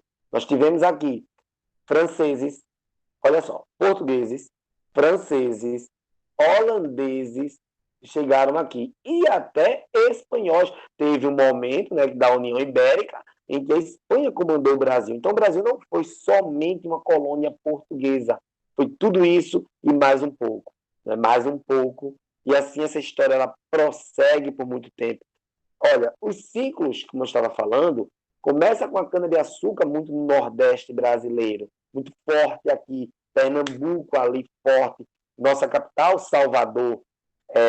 Depois veio o grande ciclo do ouro, século XVIII, século XVI, XVII, cana-de-açúcar. Século XVIII, ouro. O século do ouro é ali, né, Minas Gerais, não só Minas, Mato Grosso, Goiás, tudinho também. E nesse período, nós tínhamos, né, uma interiorização do Brasil, né, no século XVII, XVIII, principalmente ali com os bandeirantes, as bandeiras, né, os bandeirantes fazendo essas entradas do século XVII e XVIII. A gente não pode esquecer, além dos bandeirantes, as monções, as drogas do sertão, os vaqueiros do Nordeste, os vaqueiros com relação a entrando no sertão, né, vivendo próximo a rios e sendo extremamente importantes para a criação de povoados, vilas e cidades no interior desse Brasilzão, esse interiorzão do Brasil. Depois disso tudo, pessoal, aí a gente vem para um outro ciclo que já é mais outro momento, que é o Brasil Império, que é o ciclo do café, né? Já muda completamente. Portanto, eu quero deixar claro para vocês aqui que o Brasil colonial ele está muito presente na nossa vida, né? Está muito presente nos nossos aspectos, no nosso cotidiano, até os dias de hoje. E nós, muitos desses aspectos, nós hoje temos que combater, né? Nós devemos combater essa herança que tem muita coisa de outro tempo, de outra cultura, né, que ainda persiste, insiste em nossa sociedade, que nós precisamos combater. E tem coisas que, assim, claro e evidente, faz parte do nosso processo de relacionamento interpessoal. Enfim, pessoal, essa é a história do Brasil colonial, né? Um pouco dela aqui para vocês, que eu tentei contribuir nesse momento. E que bom que vocês estão aí, né? Se cuidem, fiquem em casa, estudem bastante. Do que quiserem, podem contar comigo, né? Meu nome é Diego Bandeira, né? Podem me procurar, enfim. Mas olha só, Brasil colonial é a nossa base. E para a gente conhecer nossa história, precisamos conhecer. Para a gente entender, enquanto ser histórico, é preciso a gente entender o que teve lá atrás. É preciso entender a nossa base, ou pelo menos compreender em alguns aspectos. E tentar ressignificar, cortar e seguir um outro trilho, um outro caminho, em muitos aspectos. Tá bom, pessoal? Não deixem de estudar. Muito bom esse momento aqui com vocês. Adorei esse momento. Muito bom. Só tenho a agradecer. E até a próxima. Tá bom, pessoal? Abraços. Obrigado, professor Diego. A gente já vai agradecer e passar a bola para esse outro grande mestre que já está com a gente aqui na sala do Meet, que você vai ter aí essa oportunidade de escutar um pouco desse conhecimento histórico que vem desse cara que está há tantos anos no ensino aqui em Pernambuco, professor Ulisses. Felipe, muito obrigado pelas palavras, viu, meu amigo? E eu vou lhe dizer uma coisa. Eu estou aqui presenciando um show, né? É um privilégio para mim, quero agradecer aos melhores do mundo por essa oportunidade. E o que eu presenciei aqui foi um espetáculo, né? Uma aula melhor do que a outra. Né? Quem está tendo a oportunidade de assistir essa live está absorvendo conhecimentos profundos de diversos momentos da nossa história. Não só da nossa história, da história do Brasil, mas da história do mundo, né? Quando a aula de Diogo Barreto eu fiz uma viagem, porque eu tive a oportunidade de trabalhar no DOPS, ali no Arquivo Público de Pernambuco, fazendo arquivamento de prontuários. Por sinal, eu fiz até contribuir para passar de papel para o computador, né? Na época, em 94, 95, não lembro agora, e eu tive a oportunidade de vivenciar aquela história da ditadura militar, que foi maravilhosa, mas todos aqui estão de parabéns com uma contribuição maravilhosa. Eu só tenho que me sentir um privilegiado em estar aqui neste momento. Ok, gente? E eu vou contribuir aqui com a história da República Velha, né? Eu vou contribuir aqui com esse momento, essa primeira fase da nossa República, a chamada República Velha, que nasceu em 1889, com o processo de queda do Império e de proclamação da República, né? E, como é que se diz? Eu gostaria muito de dizer que essa República, essa primeira fase da República, chamada República Velha, ela vai se dividir em duas fases. República da Espada, que vai de 1889 até 1894, porque se chama de República da Espada, porque os dois primeiros presidentes foram militares, Marechal Deodoro da Fonseca e Floriano Peixoto. E essa segunda fase da República Velha, também conhecida como a República Oligárquica ou do café com leite. Por que assim se chama? Porque nós vamos ter a preponderância no processo político das grandes oligarquias de São Paulo, né, com relação à produção de café, e café combina com leite.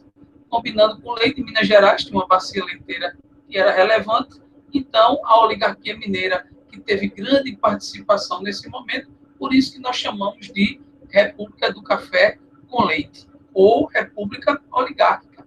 Mas é muito importante que a gente compreenda que essa república nasceu com a decadência do Império, né? O Império, quando chegou a partir de 1870, o Império ele apodrece. Ele apodrece por quê? Após a Guerra do Paraguai, né? A Guerra do Paraguai foi um divisor de águas para o Império. Nós vamos ter o Brasil vencendo o Paraguai em 1870, porém, o nosso exército era formado por muitos escravos, então muitos escravos que tinham a promessa do fim da escravidão para esses soldados, né, que lutaram ao lado do Exército Branco, vamos dizer assim, do Exército Brasileiro, e nós vamos ter o crescimento do movimento abolicionista. E nós vamos ter agora essa nova política que será formada pelos militares, que vai contribuir para o apodrecimento desse império de Dom Pedro II. Né? E outra coisa, as oligarquias cafeeiras. Nós sabemos que, durante o segundo reinado, que vai de 1840 até 1889, o principal produto econômico do Brasil foi o café.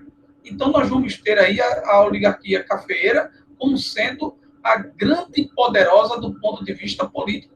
E essa oligarquia cafeeira, principalmente aquela do setor do Oeste Paulista, não se agradava mais com o trabalhador escravo.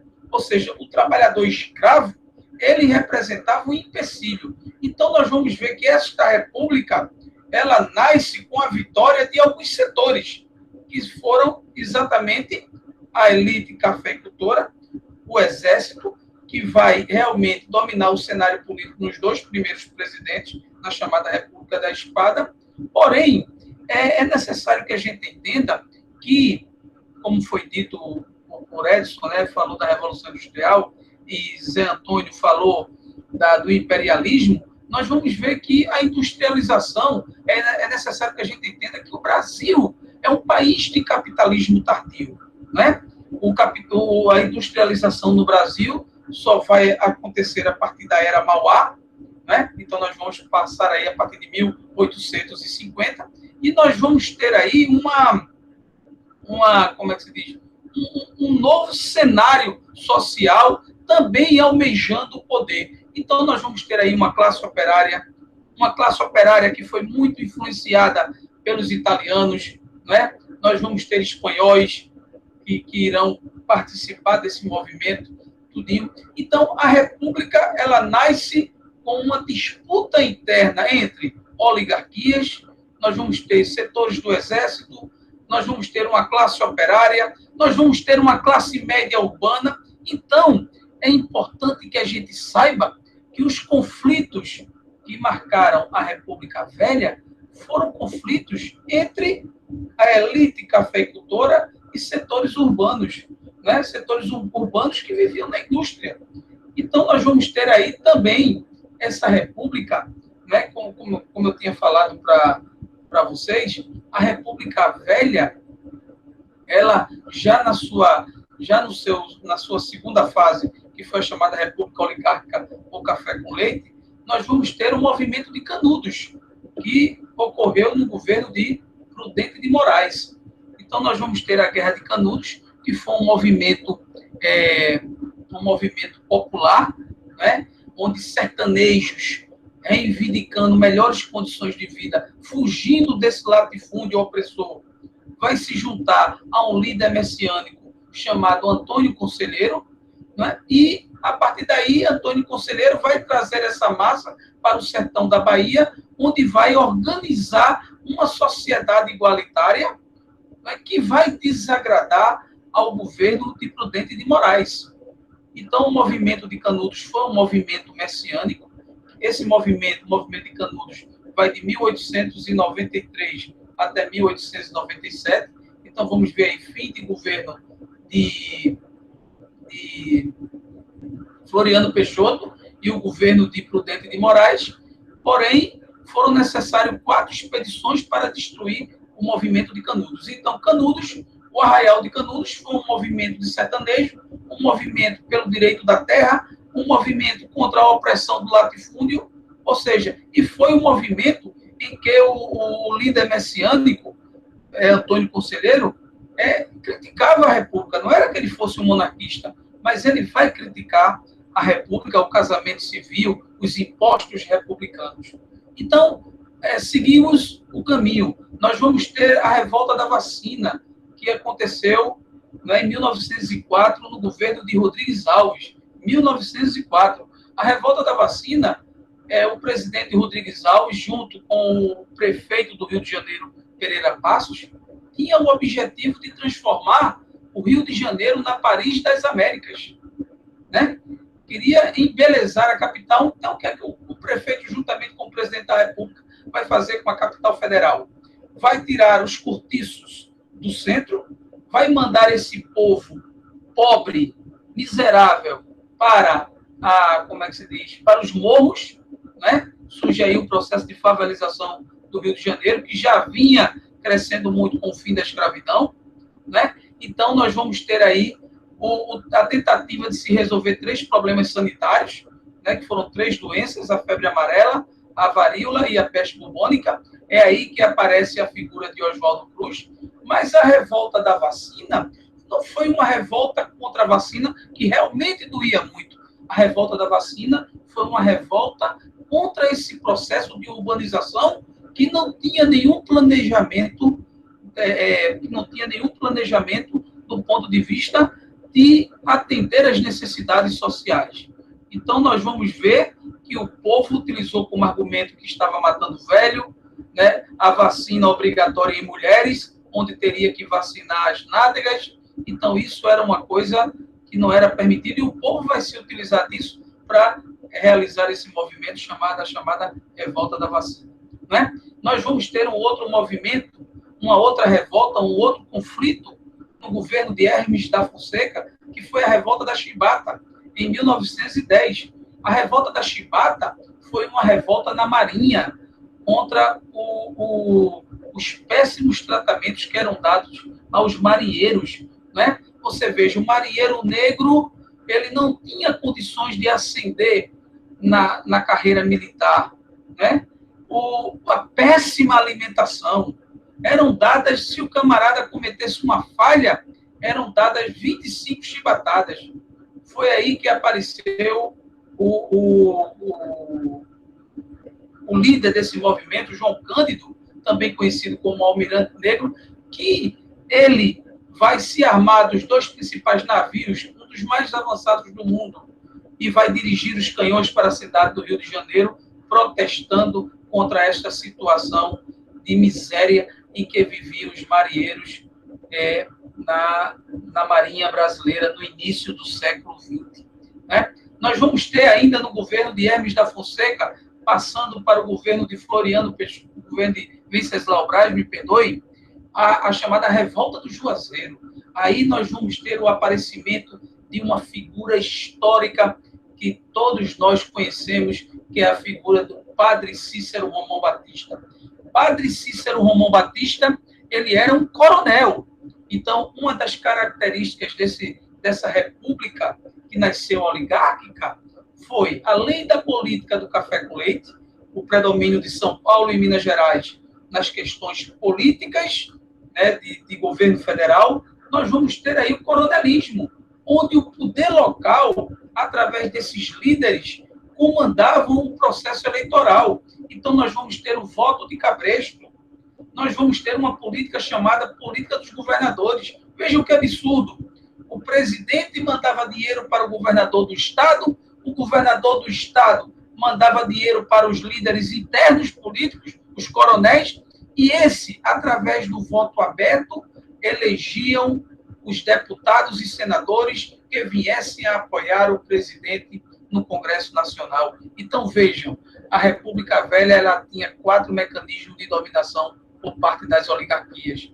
Ela tinha, né, essa política de hegemonia dos 2 estados, Minas Gerais e São Paulo. Ela tinha a política dos governadores, que era uma relação entre o presidente da República, governador de estado e coronel.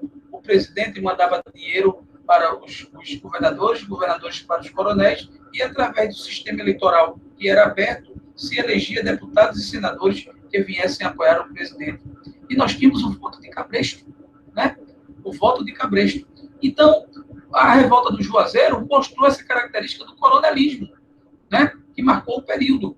O que foi que Hermes da Fonseca fez? Tirou do poder do estado do Ceará, tirou uma oligarquia que não interessava a ele, que era o Zacioli, né? Tirou o Zacioli e colocou uma oligarquia para governar o Ceará, liderada pelos Franco Rabelos, liderada por Franco Rabelo, né? A família Franco Rabelo. Então, o padre Cícero Romão Batista, não satisfeito com a situação, liderou aquela camada de jagunços para enfrentar as forças do governo federal. Depondo, foi até Fortaleza e enfrentou lá as tropas do governo federal, afastando assim a intervenção de Hermes da Fonseca e tornando-se assim um mito histórico-político no Ceará. Ok? Nós tivemos a Guerra do Contestado, que vai de 1912 a 1916, um movimento muito parecido com o movimento de Canudos, um movimento messiânico, um movimento onde um líder chamado José Maria lutava pela terra, reivindicava a posse de uma terra contestada entre Santa Catarina e Paraná. Houve a ocupação dessa terra, mas uma empresa estrangeira chamada a Brasil Highway, ela vai desocupar essas pessoas pobres, esses camponeses, para a construção de uma estrada de ferro ligando São Paulo ao Rio Grande do Sul, e isso vai desagradar muito esses camponeses, que irão, sob a liderança do monge José Maria, que era um líder messiânico, lutar contra o governo federal, porém José Maria foi morto. Né? E aí, para finalizar essa minha participação pelo tempo, eu gostaria muito de falar que o ano de 1917 nós tivemos as primeiras greves operárias, que foram greves anarco-sindicalistas. Nós vamos ter greves que irão contestar a situação de direitos trabalhistas, né, principalmente no Contonifício Crespim, em São Paulo, né, com a participação de imigrantes, de estrangeiros, que serão as primeiras greves, grandes greves, que marcarão a história do Brasil. Gente, eu espero ter contribuído um pouco aí com esse período maravilhoso da história do Brasil, a chamada República Velha. Quero agradecer mais uma vez a oportunidade, Felipe. Quero agradecer aos melhores do mundo e quero dizer que eu estou aqui encantado com as aulas que eu vi aqui. Ok? Um abraço, gente. Só agradecer, professor Ulisses.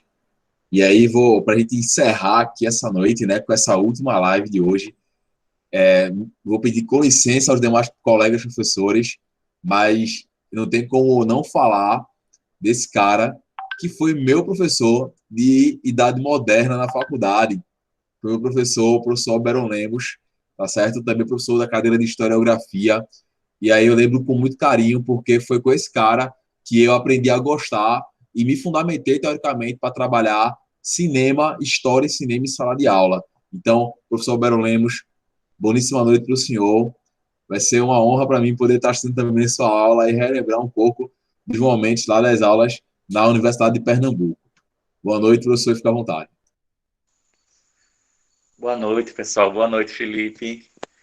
É um prazer estar aqui no projeto maravilhoso. Quero agradecer ao pessoal do Melhores do Mundo, na figura de Felipe. Aproveito para agradecer também a apresentação, Felipe, e o carinho. Saiba que o carinho é recíproco. Eu fico muito orgulhoso de ver a sua caminhada aí. Não só a sua, mas de tantos outros ex-alunos, que não tem nada melhor para o professor em termos de recompensa do que o sucesso dos ex-alunos. Quero agradecer também ao meu amigo Zé Antônio, que foi quem me convidou para participar desse evento. E eu venho aqui fechando o evento depois de aulas tão maravilhosas.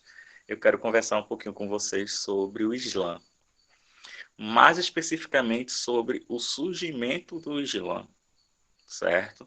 Geralmente quando se fala em Islã, e ultimamente esse tema estava muito em voga por conta da questão do terrorismo e por aí vai, as pessoas falam muito pouco sobre a origem do Islã, né?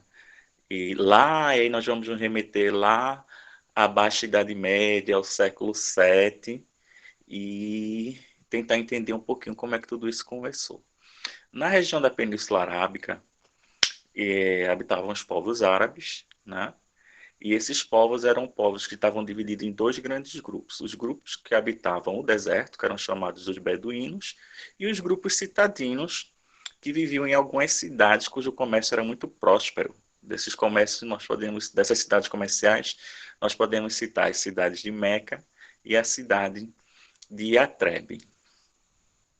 nessas cidades nós vamos ter um comércio muito importante que estava interligado ao comércio da Europa e ao comércio do Ocidente, né, do Oriente, perdão, da Ásia, e que integrava também os grupos beduínos do deserto, né, onde se organizavam várias caravanas de comércio e que essas caravanas onde produtos eram transportados de camelos serviam de intermédio de transações não só comerciais entre o Oriente e o Ocidente, mas também de transações culturais.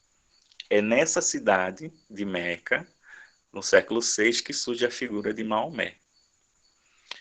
O Islã vai ser um império criado por Maomé através de uma pregação religiosa, no caso a religião islâmica ou muçulmana, que Maomé vai ser o seu primeiro profeta e que vai pregá-la em meio a uma população de povos politeístas, que era a tradição dessa população árabe, tanto do deserto quanto das cidades. Prevalecia uma religião politeísta, vários deuses eram cultuados, e os sacerdotes eram ligados à elite coraixita, que era a elite que dominava não só politicamente essas cidades, como também comercialmente. O próprio Maomé ele era membro dessa elite coraixita.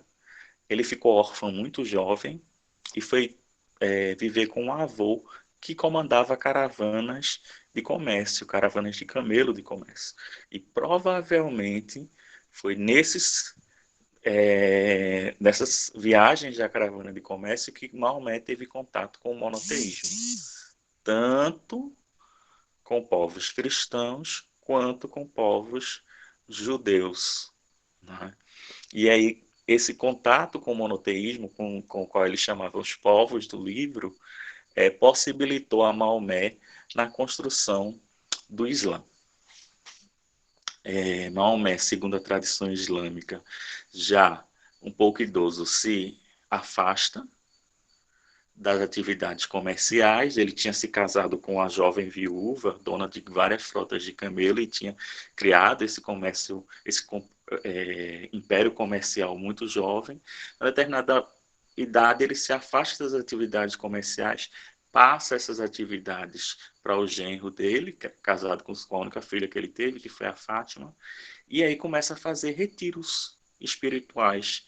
E segundo a tradição islâmica, num desses retiros, o anjo Gabriel teria aparecido para ele e feito revelações. A principal dela e a base do Islã é: Alá é o único Deus e Maomé é o seu principal profeta. A partir daí, Maomé começa a pregar essa nova religião, a religião monoteísta, que inclusive dava continuidade ao culto do mesmo Deus dos judeus e o mesmo Deus dos cristãos, o Javé, só que agora chamado de Alá, dentro da língua árabe.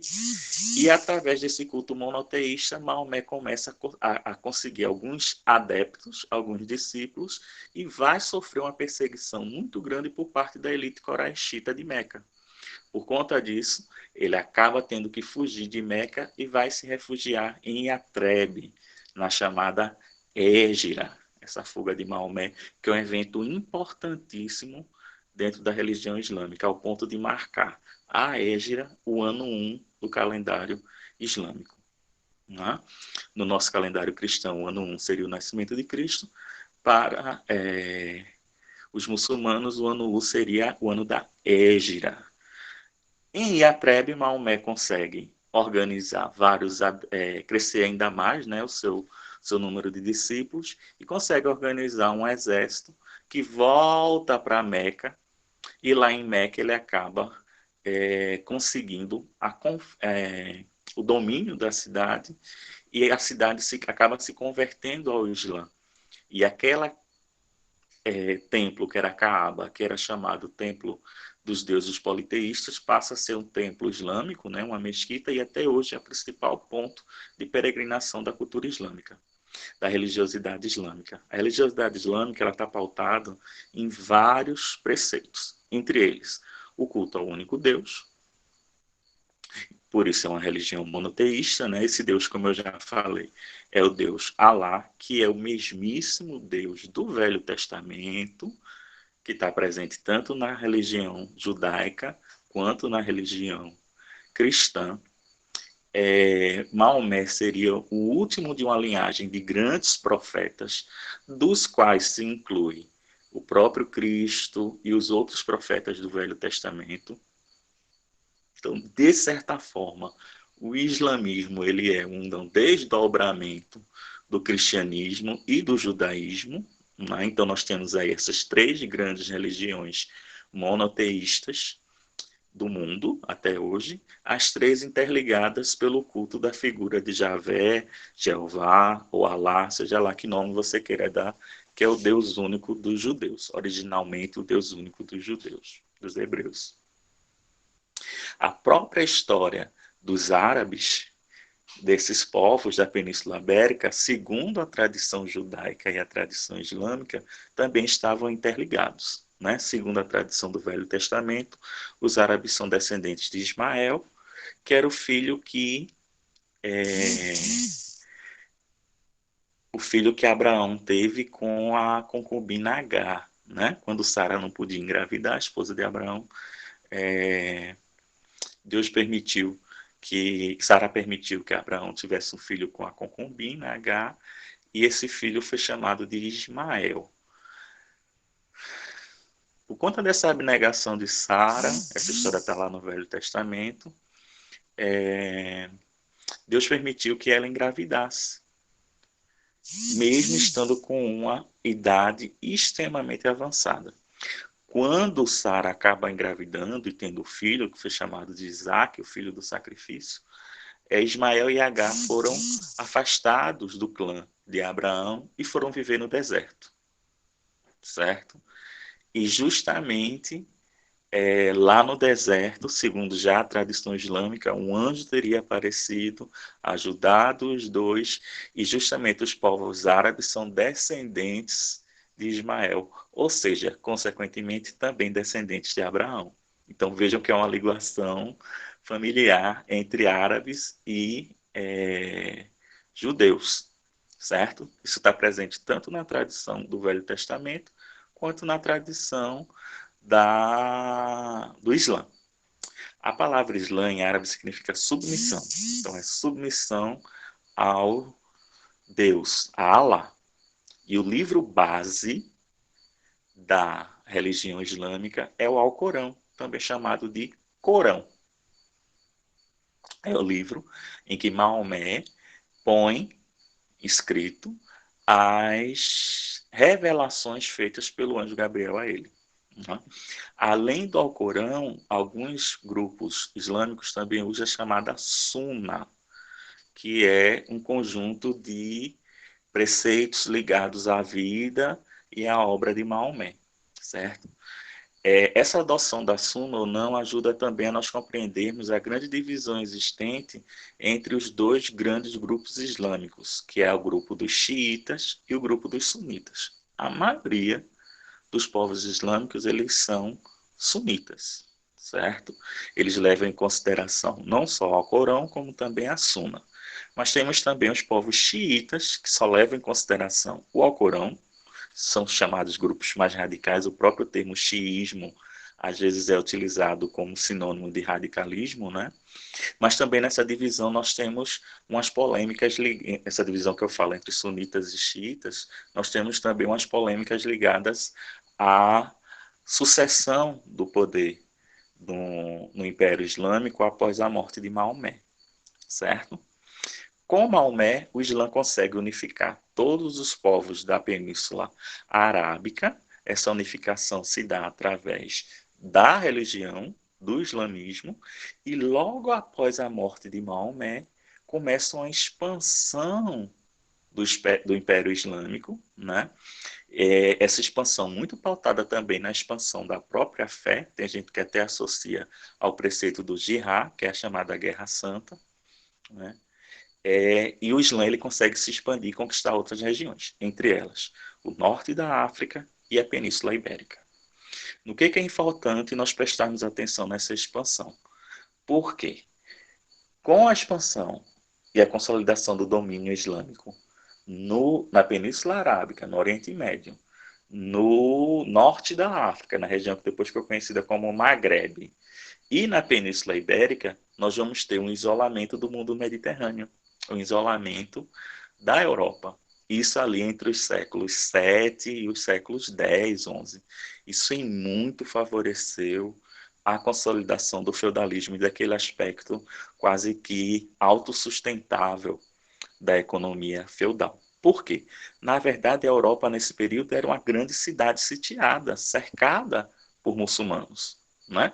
A expansão do Islã foi barrada só até a Península Ibérica, na Batalha do Carlos Martel, né? A Batalha de Poitiers, e a cristandade ocidental ficou restrita ali à Europa como uma cidade sitiada. Esse processo de abertura, tanto comercial como cultural, só vai se dar no final da Baixa Idade Média, através das cruzadas, né? E depois da expansão ultramarina e do próprio renascimento cultural, né? As cruzadas, nós sabemos, não teve sucesso militar, mas contribuiu muito para a revitalização e ampliação de rotas terrestres de comércio entre o Ocidente e o Oriente e rotas marítimas pelo mar Mediterrâneo também, de onde vai se destacar o domínio genovese e veneziano nesse comércio, certo? Então veja como a expansão do Islã nos ajuda não só a compreender como surgiu essa religião, essa cultura tão forte e atuante no mundo contemporâneo, como também nos ajuda a entender a própria dinâmica da consolidação da Europa feudal. E talvez seja um exercício bem interessante nós pensarmos a formação do feudalismo e da sociedade feudal através do isolamento comercial e cultural imposto pela expansão do Império Islâmico, pela expansão do Islã, certo? Então, pessoal, é isso que eu queria conversar com vocês. Para mim é um prazer incrível participar desse projeto. Estou sempre à disposição dos meus queridos amigos. E eu passo a fala para o meu querido Felipe com um grande beijo e um sentimento de felicidade muito grande. Tchau.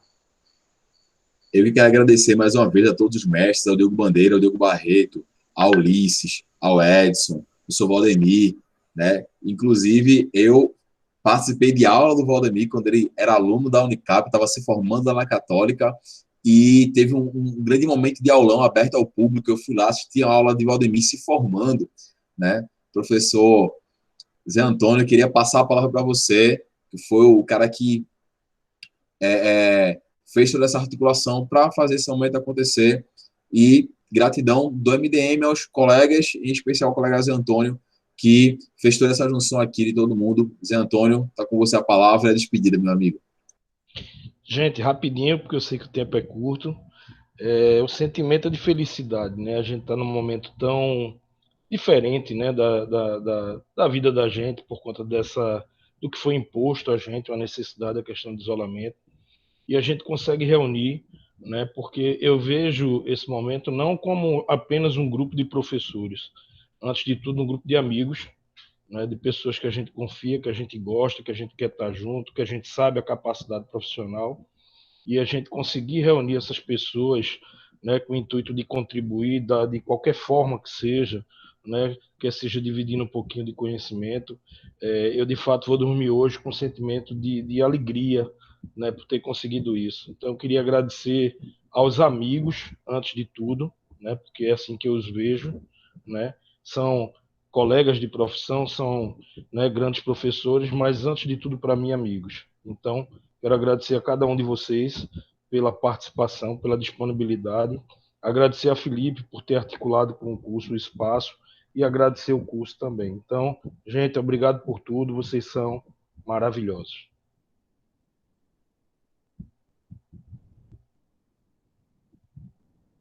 Então é isso, pessoal. Agradecemos por aqui, ficamos por aqui com essa live, vamos nos despedindo. Esperamos que tenha sido proveitoso para todo mundo que acompanhou. Muito obrigado. Sigam esses grandes mestres aqui, tá certo? E até o próximo encontro. Boa noite. Um abraço a todos, boa noite. Boa noite. Antônio demais agradecido. Boa noite, pessoal, boa noite. Isso, né? Um abraço, muito bom esse momento. É isso aí, gente. Obrigado mesmo. Vocês são pessoas que, às vezes, até eu passo um tempo sem ver, como é o caso de Edson, né? Mas são pessoas que, quando eu ver, eu tenho certeza que vou estar feliz por encontrar. E obrigado, sobretudo, pela confiança. Qualquer coisa. Estudamos juntos há 20 anos atrás, não foi, Edson? Estamos aí. Pensasse um pouco em graduação, para o mundo pequeno. E você continua com a mesma juventude, viu? Tá de parabéns. Não, seus olhos. Seus olhos. Um abraço. Gente, um abração, obrigado, boa noite, bom descanso para vocês. Um abraço, tudo de bom.